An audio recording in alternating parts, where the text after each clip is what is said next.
Shalom, saudara-saudari yang dikasihi Kristus. Jumpa kita pada kesempatan ini melalui Renungan Harian GKI Kuitang.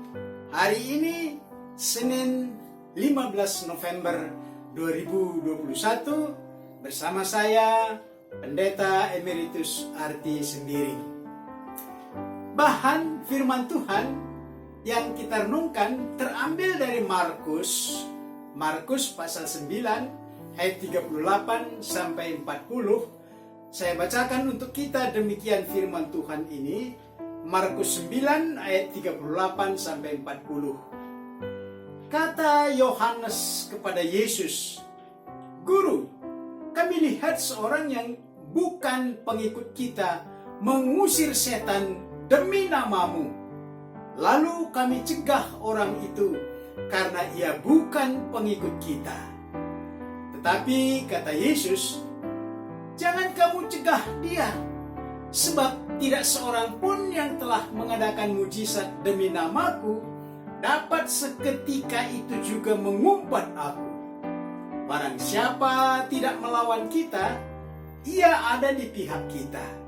Demikianlah firman Tuhan. Berbahagialah orang yang mendengar firman Tuhan dan yang melakukannya dengan tekun dalam hidup sehari-hari. Dari firman Tuhan ini, tema kita berbunyi, cari kawan, bukan lawan. Cari kawan, bukan lawan. Saudara-saudari, satu sifat manusia disebut sebagai makhluk sosial. Bukan sosial saja, tetapi lebih spesifik lagi, ialah berkelompok. Kalau berkelompok, berarti mereka memungkinkan berkelompok karena memiliki ciri khas kelompok ini satu dengan yang lain, seperti satu suku, satu agama, dan kadang karena keadaan. Sehingga ada karena keadaan mereka menjadi satu kelompok yang disebut kelompok sepenanggungan. Misalnya, barisan sakit hati. Kelompok ini berarti keadaan yang membuat mereka berkelompok. Teringat dulu saudara-saudari, kami termasuk kelompok komunitas pasien cuci darah. Karena ibu di rumah hari itu harus cuci darah. Ada komunitas yang bercirikan kesetiaan kepada pemimpin tanpa syarat. Sehingga tak peduli apakah benar atau salah yang diajarkan pemimpin mereka, tapi mereka tetap mengatakan kelompok mereka lah yang paling baik. Walaupun jelas terlihat kelakuan kelompok ini merugikan orang lain, mereka katakan, tapi tujuannya baik. Berarti yang lain yang bukan kelompoknya adalah keliru dan itu harus ditolak. Bahkan kelompok yang seperti ini, kalaupun ada dana sumbangan yang diberikan kepada mereka, mereka menolak. Alasannya bukan dari kelompoknya. Orang berbuat yang baik dilarang karena bukan dari golongannya. Untuk menolak kebaikan seperti ini, kebaikan orang lain ini, maka dibuatlah isu-isu macam-macam. Tujuannya begini, nanti begini dan begitu. Yang berarti dia bukan cari teman, tapi cari lawan. Dia cari lawan, bukan cari teman. Saudara-saudari, seorang pemimpin gereja berkata, pemimpin gereja, "Saya percaya kepada Allah, tetapi saya tidak percaya kepada Allah gereja yang satu itu." Adakah Allah yang khusus bagi satu gereja dan bukan bagi gereja yang lain? Pikiran seperti ini Dia bukan cari teman, tetapi cari lawan, membedakan dirinya dengan orang lain. Karena kita tahu Allah adalah Bapa untuk semua orang. Maksud dari pemimpin gereja yang mengatakan seperti ini, dia hendak mengatakan, kita yakini bahwa Allah tidak terbatas pada kelompok tertentu. Gereja Allah itu adalah Allah untuk semua manusia. Allah bukan terkotak-kotak atau terbagi-bagi sehingga ada Allah gereja ini, ada Allah gereja itu. Sebenarnya Allah menciptakan dan mencintai semua ciptaannya. Bahkan orang yang menentang dia, yang menyalibkan dia, itu pun dicintainya. Tidak ada orang yang mampu memonopoli perbuatan baik dari satu Allah ini, sehingga semua orang dipanggilnya untuk melakukan kebaikan. Sehingga kita patut pula hargai kebaikan-kebaikan dari kelompok lain. Patut kita apresiasi kebaikan dari kelompok yang bukan kelompok kita. Firman Tuhan, bahasan kita renungan ini dari bacaan kita tadi, di mana Yohanes, murid Yesus, melaporkan bahwa dia telah mencegah orang lain yang atas nama Yesus telah mengusir setan. Yohanes katakan, kami cegah orang itu karena dia bukan dari kelompok kita.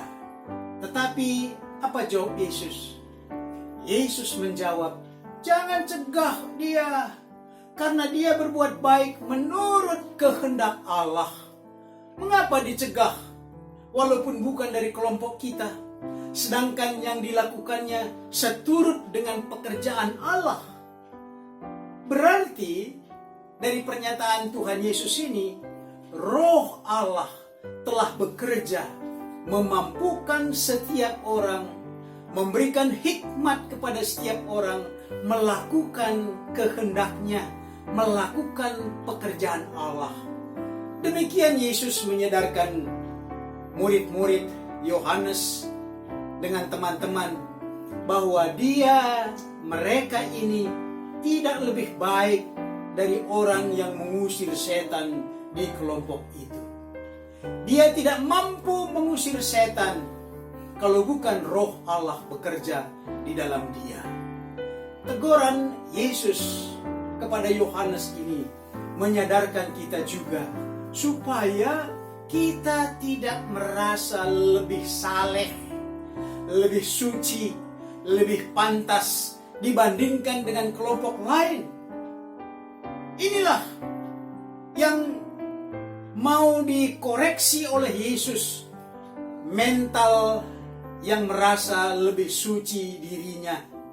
Itu adalah mentalitas kaum Farisi, ahli Taurat, tua-tua Yahudi, yang merasa lebih unggul daripada yang lain, merasa lebih berhak menentukan kebaikan daripada siapapun, seolah-olah mereka telah memiliki otoritas tunggal untuk kebaikan yang ada hanya pada kelompoknya saja. Mental seperti ini, saudara-saudara, adalah saat dia boleh menghalangi orang berbuat baik, seperti teguran murid Yesus melarang orang berbuat baik. Ini mental Farisi, sedangkan dia sendiri tidak berbuat baik. Tuhan Yesus membuka wawasan murid-murid bahwa berbuat baik seturut dengan kehendak Allah itu terjadi kalau Roh Allah menggerakkannya. Roh Allah bebas memakai setiap orang. Penjelasan Yesus makin tegas. Dia berkata, mana mungkin ada orang memuji Allah lantas dia mengutuk Allah dengan sekejap mata. Nasihat Yesus ini seperti tema kita berbunyi, kita cari teman, bukan cari lawan. Mari saudara-saudari, kita aplikasikan renungan ini dengan pokok sebagai berikut. Pertama, apakah kita perlu membentuk kelompok atau komunitas seperti gereja, jemaat kita? Dan kalau perlu, untuk apa kita berkelompok? Yang kedua, bagaimana sikap Anda terhadap kelompok yang merasa dia paling baik, paling benar, yang lain keliru? Bagaimana sikap Anda? Yang ketiga, agar kita tidak menjadi mangsa serigala, serigala yang berbulu domba, berpura-pura baik. Apa yang harus kita miliki? Apa yang harus Anda miliki? Mari berdoa. Bapa kami, Tuhan Yesus Kristus, ajar kami agar mampu menerima dan menghargai kebaikan untuk kebersamaan dari kelompok lain yang berbeda dengan kelompok kami, seperti kelompok dalam agama yang berbeda dengan agama kami, gereja yang berbeda dengan gereja kami. Beri hikmat bagi kami untuk saling menghargai.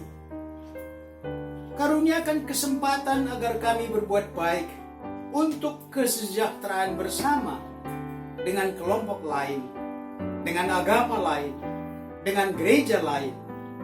Walaupun kami berbeda agama, berilah hikmat agar kami bekerja sama membangun masyarakat bangsa kami, karena masyarakat dan bangsa kami ini milik kami bersama.